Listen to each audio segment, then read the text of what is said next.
check you out when I'm done, but if you're still on, Rare Observer, but I'm probably going to be on for another hour and a half. What is up, guys? Rare Observer 2000 here, back again. I'm telling your age, Brian. Hey, age has nothing to do with this. Rare Observer 2000 here, back again doing another video here. And in this video, like the title says, I was wanting to point out my interest in what is in a sort of culture that has come about known as urban exploration, meaning the exploration, photography, and filming of abandoned buildings or locations. And I figured I'd talk about it because I've had an interest in it for quite a long time now, and I've always found it fascinating when you drive by an old building that's been boarded up for years, and you just want to know, what is inside it still. Same goes along with areas that are abandoned but aren't even buildings, like, for instance, railroad lines. I actually found these two insulators with the wiring here, right on beside an abandoned railroad line. This piece in the center of the track, this one is alongside the ground, with the wiring still attached, mind you. And I actually saved these because I've never found an insulator on my own. Those over there are ones I bought at an antique store. That's pretty much. Those are the only insulators I've had before, but those two are the ones I've actually found.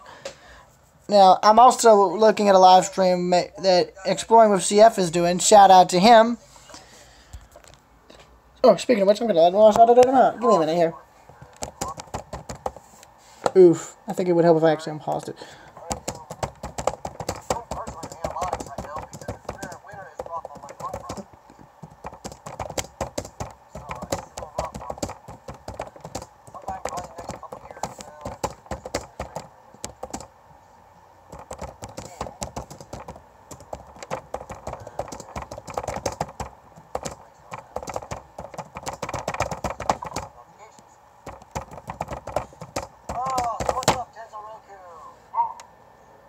You're getting a slightly warmer day. Tenzo is only like a state north of me. Excuse me. Hopefully he's getting a little warmer weather too, because we're going to have 2 nice days coming up, then right back down into the 40s, some 20s, 30s, and maybe a chance of snow. Getting a little tired of this. Oh, it's okay, Road Preserver. No, my lungs is a genetic defect. That's the CF in the name of my channel. Oh. Exploring the CF stands for Exploring the Cystic Fibrosis. I do have a degenerative. Oh my God. I have lived longer than many with it. I put up quite a fight, and it does bother you, and it gets worse until one of 2 things. And I'm not being a downer. Either you suffocate to death and you die, or hopefully you live long enough and they can find a donor if you get bad enough to get a transplant, which doesn't fix everything's in your What's a whole new chance of breathing and breathing better. But I'm trying to show people that with my lung problem and any other disability, you can still get out there and not give up on every dream. Do something, see something. So yeah, I appreciate the wishes, but I don't dwell on it too much. I deal with it. I do my treatments on the roads even, my travel. It's just the way it is. Everybody's got something. I've already outlived people that were in my high school that were healthy. A couple have had heart attacks, a couple died of cancer. Holy crap. We're not old enough to be having cancer and heart attacks. Ouch! Dang! Well, I appreciate that, man, but no, I don't deserve that. I call it just being strong self-preservation reflex. I just don't want to die, and I'm enjoying seeing stuff. Okay, that's cool, Gentle Roku. Coming down to my area of the country. Have to do some hookups. Let's see. Should I post that? Next line.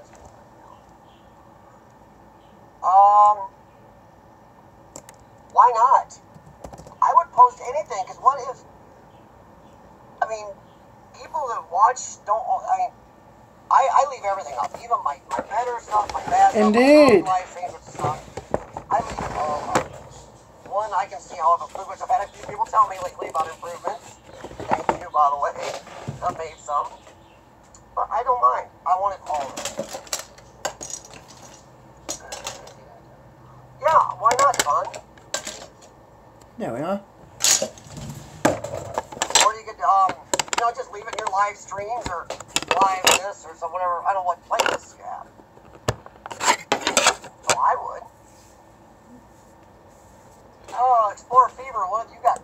soon. I get a nice visit. Tenzo Roku and I got some visits coming up here soon, a little trip or two. Simple. The fact that I wanted to preserve my own videos that I've filmed over the years. I mean, you know why I started it. I made a 4-year anniversary video that covers why I made the channel. But now, the main reason has now shifted. It's no longer to store videos. That is no longer the main priority. Now, it has changed dramatically.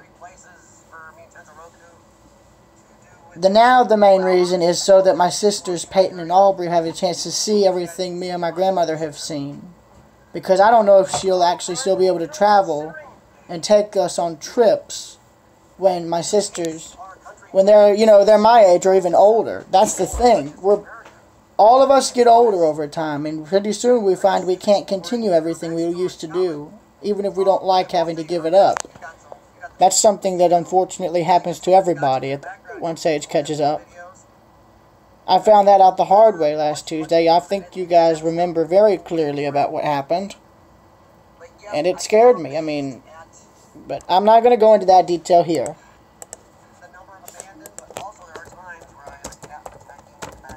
Because...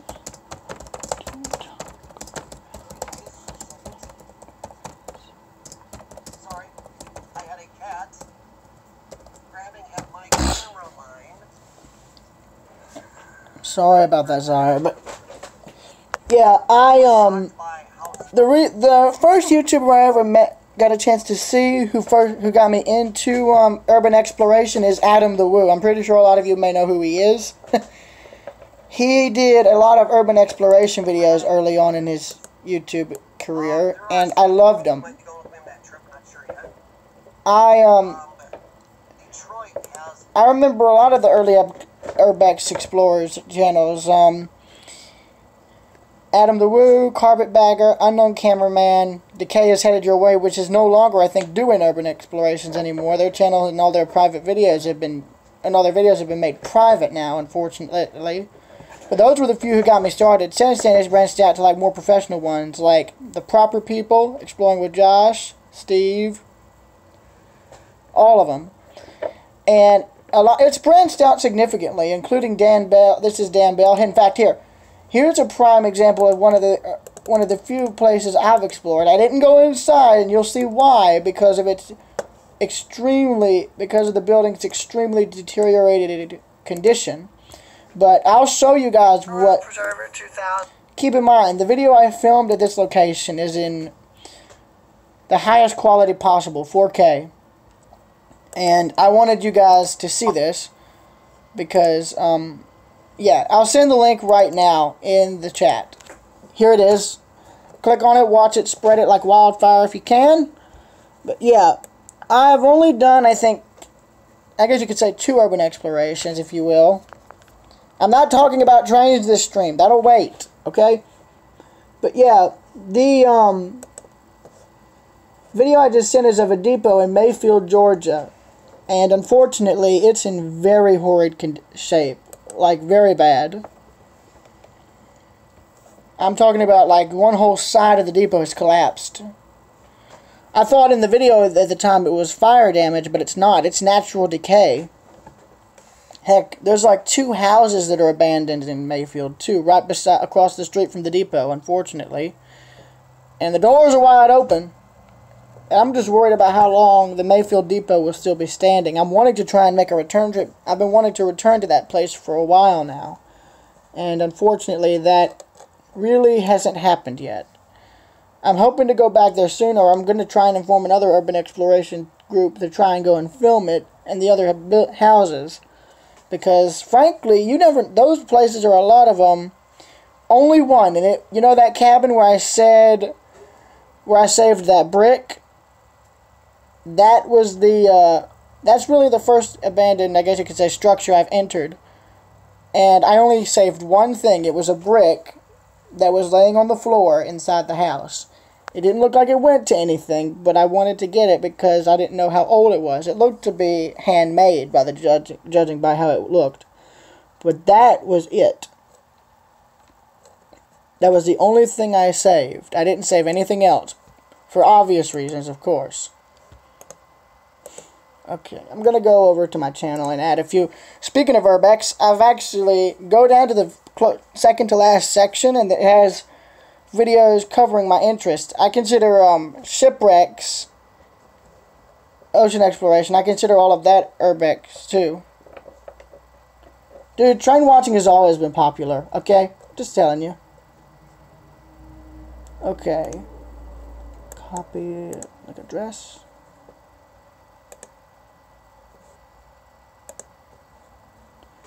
By the way, I'm about to send these playlists here. These are playlists by the proper people, and they're actually some of the most professional grade urban explorers I've ever seen, and their videos show that. It's pretty much incredible. I mean, the way their filming style is incredible and truly impressive. They use very good quality cameras and equipment to do their videos, and they actually try and help tell the story of the building and the location. And a lot of these places they explore, mind you, have a very dark past, okay? I want you to understand that, because this is something that, unfortunately, is very real. But I just added all these playlists now, so you guys can check that out if you want. Oh, congrats, Mr. Amazing. Where you cruising to? Proper people or Josh or some of these guys get patrols. And when you have 2.5 million subscribers, you really can't Nice. sit there and go through your comments every day anyway anymore. You just can't. No matter how much you want to. Which from what I know about Josh and even proper people, that they actually do try to answer back a lot. I still get answers from some of these people. But you get more trolls, and boy, my watch time since it has spiked way up. So you have to check out my video. And you get idiotic, stupid trolls too. Just not even just mean, just trying to act like they're being smart, insulting, underhanded. I got ones that like to throw out the yes, Urbex and I did have a drunk troll.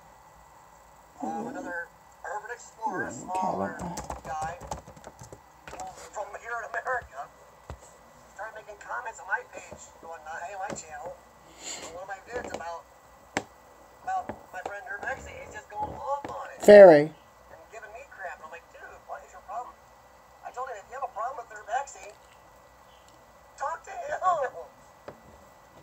We never did figure out, I never did find out from him what his problem was. I believe also, excuse my language, but also, hail on Earth, yeah, I said H-A-I-L, mind you. You heard it there, folks. On Earth, there's another YouTube Urbex group that I've actually subscribed to.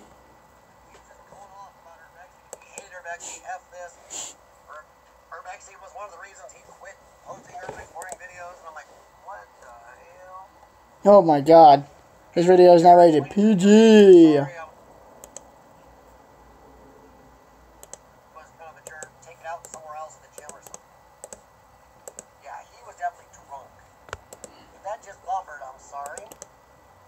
I don't think it'll let me send links. Oh, nope. Yep. No, it won't let me send. It was really late, too. Here in America, it was by like 3 a.m. Oof. And I'm getting all Urbex. He must have been just getting up. So I'm messaging him, IMing him, and he's like, what the heck is that? And he's checking. He's like, who is this dude? I'm like, I barely know him. I don't know what his problem is. Oof. Alright, I'll check it out, Railroad Preserver. I do. Railroad Preserver's got a channel I like because I kind of like trains. I have a train thing. Something about just the sheer weight. I don't know, something about trains have always been cool. Oh yeah, it was like 2, 3 a.m., Devon. I was up because I wasn't feeling real good, so I was up doing extra therapy. Thank you, CF. And my phone started just going. He has Hangouts, but it's like Hangouts doesn't recognize him as a being there. The hell, and they started out bad. And then they started out like, well, F this channel, I'm thinking about quitting or unsubscribing to this channel just because of people like Urbex. And I'm like, huh? That's how it started, and it went downhill from there. That's why I actually got on Facebook and But yeah. Lexi and started talking to him. He's like, Sorry, CF, I gotta kind of turn the volume down a bit. But yeah, the reason I also like to go into why I'm interested in urban exploration is because, you know, I'm into old buildings, okay? You guys know this. You've seen some of my tour videos I've done of some historic structures that have thankfully been preserved. And I because I always like to see, you know, the older methods used in building as well as the early intricate and elaborate designs and decorations that were in these buildings. Like what you saw in the Linden House. They don't do that in modern houses. Look at this. Do you guys see, like, do you guys see the intricate ceiling designs going around the ceiling? No, you don't. They don't put that in houses anymore, and I hate it. Because I really wish they did. I wish they could bring at least a tiny bit of that grandeur back into modern architecture, because it truly deserves it. And also, you know, I like urban exploration because it gives people a chance to see, you know, in a sense, a glimpse, if you will, of what it was like in the past in terms of industry, what people used back then. Because a lot of these early buildings, mind you, when they closed, some of them were not even touched by vandals or, mind you, had anything that was inside of them taken out or misplaced.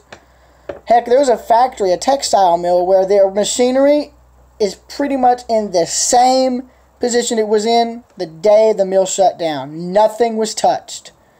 And it's been regarded as a sort of time capsule because all of the equipment is vintage and all of it is like, literally, if it looks as if you could turn a switch and the whole mill would start up as if it was never shut down. And finding places like that that are preserved that well is rare. I think there's only a few places that have ever been found and documented where that's been the case.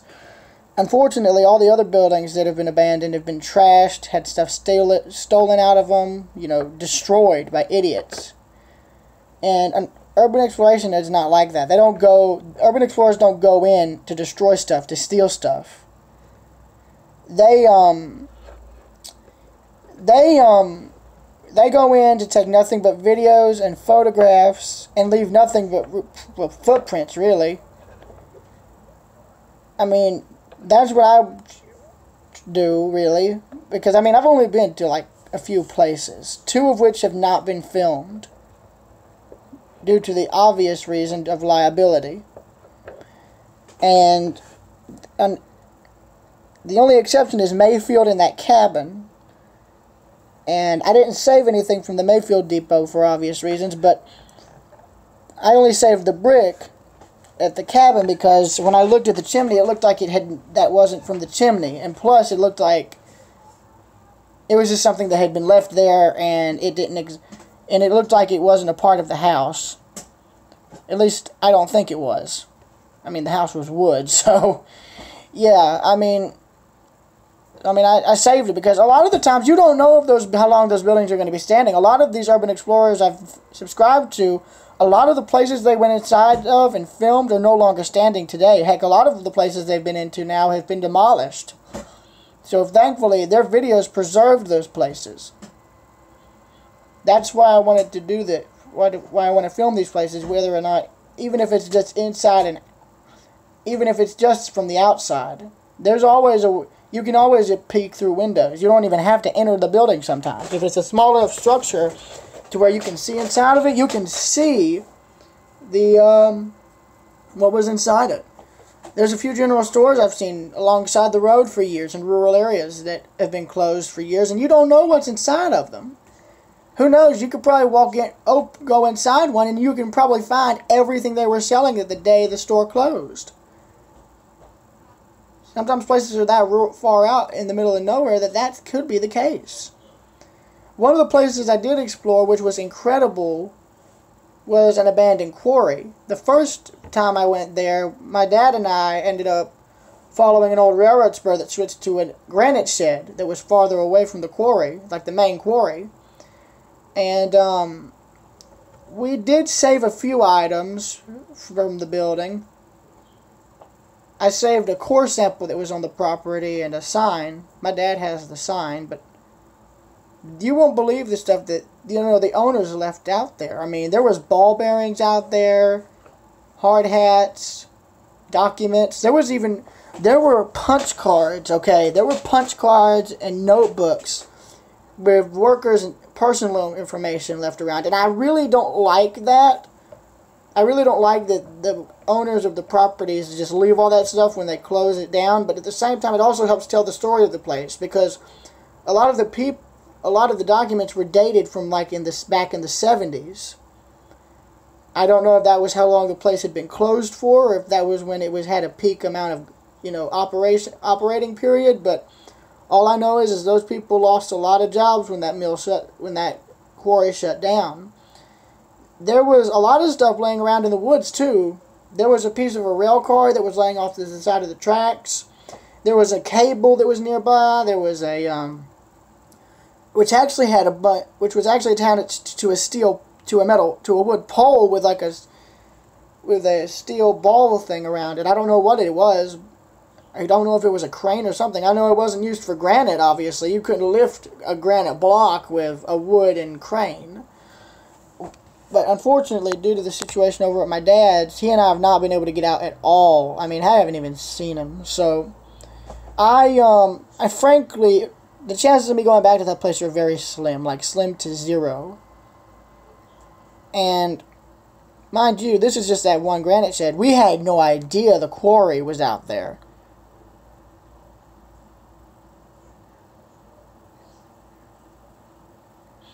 And I tell you, the main quarry was incredible, but also dangerous. Okay, the quarry pit was exposed. I mean, you could see where, you know, it was flooded too, okay? So that tells you something. The pit was flooded.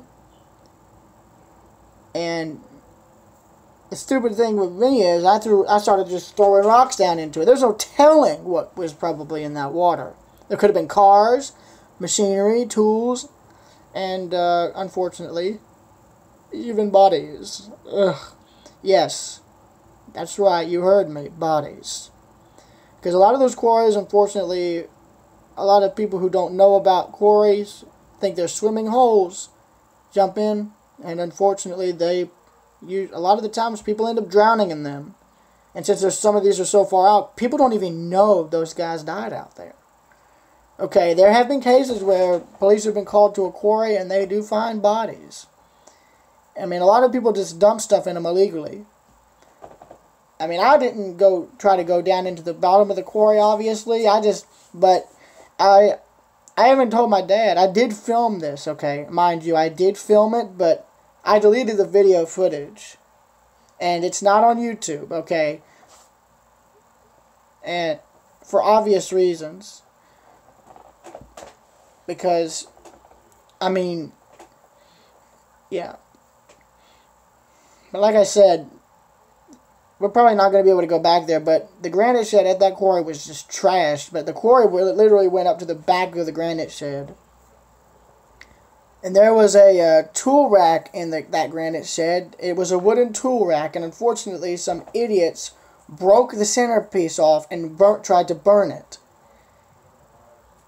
And there was also evidence of where machinery used to be, and obviously that was either hauled out by the mining company or was taken by thieves or scrappers. There was, the place was trashed, basically. I mean, there was still some stuff left that we were able to save. I saved a gear, there was a few tools left behind, there was a few belts left behind, and we saved a bit of that. There was even remains of an excavator that had been on the property. That had probably been on the property or was broken up there, and they just left some of the parts behind. My dad and I saved one of the hinges from that. But keep in mind, this was all abandoned. We really didn't know if anyone still owned the property. And it was gated, okay? The road leading to the quarry had a gate, but unfortunately, whoever owned the property forgot to close it. I'm sure now, once this video gets out, if the owner of that quarry sees this, please know I did know we were trespassing, and I do accept responsibility. But the gate leading to the property was open. And frankly, anybody could have accessed it, okay? I'm just saying, anybody could have accessed it. And it's out in the middle of nowhere, too. So, I mean, there's been more than one person there. And the shed is trashed. There's like trash in there. And there was a lot of stuff that was thrown down out the back of the shed, too. Old fire extinguishers and whatnot. I'm pretty sure a lot of the stuff from inside there was thrown out the back of the mill and probably into the quarry pit. There's no telling what's down there. The problem is there's no way to get down there. And that's one of 3 pits. And there's even more abandoned quarries even further back into the woods. But unfortunately, those have to be accessed by dirt roads, and there's no telling how far back they are. And mind you, I only found a few of those other quarries by going on Google Maps later on. And they stand out like a sore thumb. Same with the buildings. One quarry looked like it had been started but was abandoned soon afterwards, and the shed was demolished. The foundation was there, but nothing else was there. So I really don't know what else to expect. But if my dad and I ever get a chance to go to the... But I mean, if my dad and I ever get back over there, I do want to try and film the place before it's gone or torn down or completely destroyed by vandals. Mind you, I don't steal stuff, okay? The reason a lot of these idiots who go over there to vandalize steal the metal and whatnot is for scrapping it. Illegal scrapping. When I save a lot of these artifacts, like those insulators, I don't get them for scrap or to sell them. I actually hold on to them. A lot of the stuff I've saved over the years from some of these places, like the quarry, I still have. A lot of the stuff I saved from that quarry is at my dad's place in Watkinsville. The core sample I got from the granite shed is here at my house. Now, mind you, if the owner watches this, if I'm ever able to go to my dad's again when he has a car, I'll ask him if we can go back down there, and I will actually physically return all that stuff to the property. If you want. I was wanting to save it because I didn't know how long the property would be there, and I'm worried if someone else goes down there, they'll only cause even more damage to the property. Because a lot of the times, a lot of these places, if a person goes in, someone else will probably go in and actually destroy it, do even more damage to it than that other person did. And keep in mind, neither of these locations, there was no one there. No one evidence that it had been occupied, but the granite shed did look like it had been used for storing farm equipment at one point. There was tire tracks in the granite shed, but I don't know if that was just due to the equipment that was there beforehand, before the place was permanently abandoned, or not, but it looks like, due to the fact that the dirt there but it looked like that due to the dirt inside the granite shed being protected from the elements over a wide radius, I guess that's what it preserved the tire tracks and whatnot from the vehicles. Because none of the dirt looked like it had been disturbed recently at all. In fact, the granite shed roof is starting to fall in. There's pieces of the roof now that have fallen down into a pit that's there where I guess they had a saw or a crane to cut the granite that was mined. Unfortunately, all the machinery had been taken out, probably by the mining company. And the manager's office, the foreman office actually still had the desk that the foreman worked at still inside the office. It was a vintage desk, probably and it was from the 70s, judging by the wood paneling. But I'd really like to go back there just to take one last look, because there's a lot of stuff out in the woods too that would probably be interesting to see. And there's also huge piles of waste granite that was mined out but couldn't be used.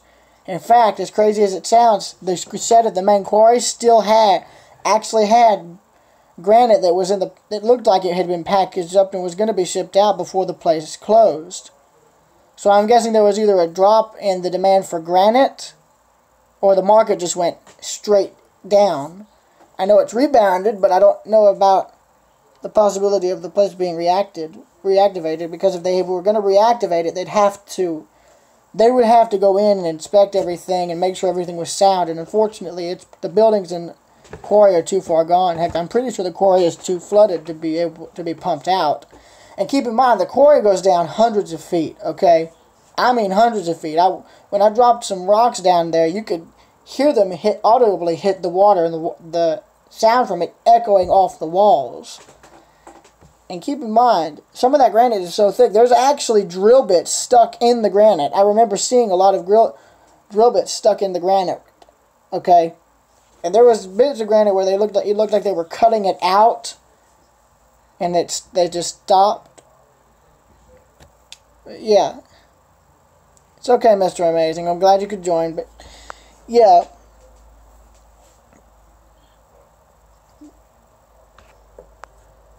And if you guys could probably guess, I'm not going to give away the quarry's location because I don't want to cause further vandalism. All I know is it was near, I think it was Elberton, Georgia, because there is a few quarries that are abandoned in Elberton. It was one of those quarries. I'm only giving away the town name. I'm not giving the exact location. But yeah. In terms of larger abandoned structures, I don't think I'll actually go and do those because, face it, there's a lot of homeless people who would take up the chance any day to go and at least try and hold out on one of them.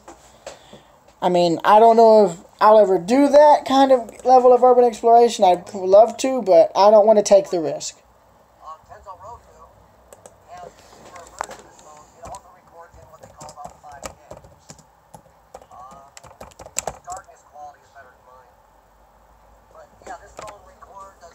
Yeah.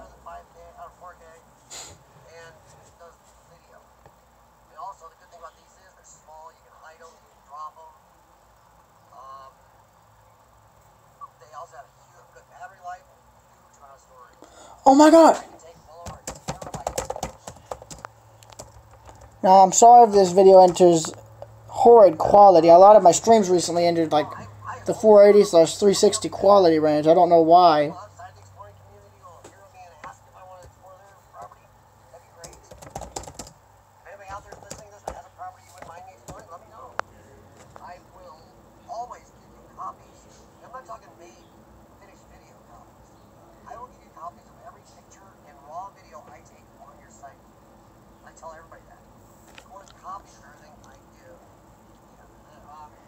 Heck, there's actually, on the way to my dad's house, there's actually a ton of abandoned houses. With two being literally a few seconds away from the road that you turn off of to go to my dad's that are abandoned. And I'm pretty sure from what he told me a lot of them are trashed, but I really wish I could go inside them, but they're on the main road. That's the thing. And it'd be nice to try and go in just to see what was left, but I'm sure the condition has deteriorated so badly now that there'd be no point in really even remotely trying. And that's the B30 is the Tensor Road predictor. These things have every adjustment the DSLR has except for one thing. An annual physical zoom. It's the only place something like this will let you down. Many people film their YouTube channels with just a good cell phone. Whether it be an iPhone or an Android, there's good ones.